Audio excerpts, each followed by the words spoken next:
Holiday wish list is to have his federal election fraud case dismissed on grounds of presidential immunity. On Saturday, his lawyers filed a 71-page brief to a federal appeals court asserting that, quote, the judicial branch cannot sit in judgment over a president's official acts. The appeal comes after the Supreme Court denied special counsel Jack Smith's request to intervene and swiftly rule on the case. This legal battle, of course, is one of several the former president is facing as he campaigns to retake the White House in 2024. All the while, the cases have done little to affect his standing as the dominating frontrunner in the Republican primary race, with the first caucuses now just a few weeks away. Here we go. Here now with us with some insight is Joel Rubin. He was the Deputy Assistant Secretary of State under former President Barack Obama. He is also running as a Democrat in Maryland's 6th Congressional District. Happy holidays to you, sir. We're going to do something that I think a lot of families do on Christmas, talk politics, right? Talk some politics. The #1 dinner table conversation. Let's dig right in. Look, Joel, barring some huge surprise, it appears we are on a collision course for another Trump-Biden showdown next year.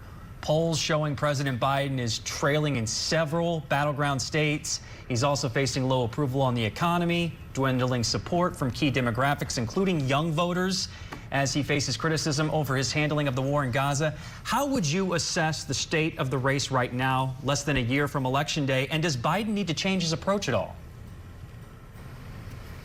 Jay, look, there's no doubt that polls, they are alarm bells, certainly. But what really matters is what people do on Election Day. And what we've seen over the past year, in particular in referenda, in the midterms, is an indication that Democratic voters are mobilized in large part because Democratic voters want to maintain our rights. For example, when it comes to women's rights to make decisions about their own health care and their own bodies, that's a motivator. And so once this crystallizes and once we really get into the direct combat, as you're pointing out, of President Biden versus former President Trump, I think that the differences will be very clear and Democratic voters are going to come home. And that's what's key, is turnout ultimately is going to determine this election, not necessarily one poll at a snapshot moment in time. And speaking of polls, as you and other Democrats run for office, how much does polling change how candidates campaign? I mean, how do you recalibrate, or do you recalibrate based on that information? Yeah, Alexa, it's a great question. Look, it's a constant shift. And this cycle is, without a doubt, a very dynamic one. And so looking at the issues that matter in the district always matters. And coming to the fore is women's choice, is questions about immigration, questions about climate change. And those impact the overall message. But in my race, as an example, in Maryland, we have a closed Democratic primary. So we're appealing to Democratic voters only. But we always have to have an eye on just over the horizon, this general election, where there will be independent voters. And so balancing that matters. And the polls, the horse race polls about who's up and who's down, are less important than actually what voters are talking about. And I should mention, of course, the core of it is the economy. And the core of it is whether or not Americans feel they're doing better off now than they were before. And what do they want in their next members of Congress to help them have a better quality of life.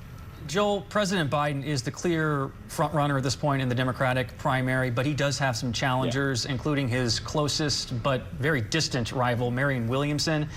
Those rivals are hitting the walls in their own campaigns. They've had issues actually making it on primary ballots in several states, including in Florida.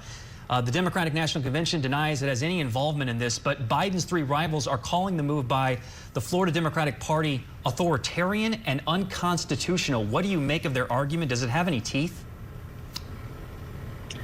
You know, getting on ballots is hard. And getting in the game, getting in the actual vote, that is a very difficult process, getting recognized.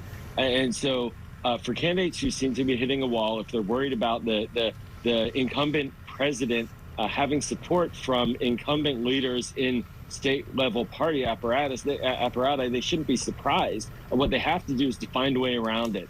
That's part of the democratic process, is finding a way to get your message out. Fundraising, as an example, why do people ask for money? They ask for money because they want to build a team that can communicate who that candidate is and make sure the voters are aware of that individual, just in terms of name identification, let alone convincing them to vote for that person. So complaining is part of the game, but also pushback from party leaders who support the president and want to make sure that there is a very strong turnout for the president. They're also pushing back as they should be, and I think that that's part of the democratic process. And so the complaints to me demonstrate just part of the push and pull of making sure that we have a real competitive election on those election days in the states in the primaries.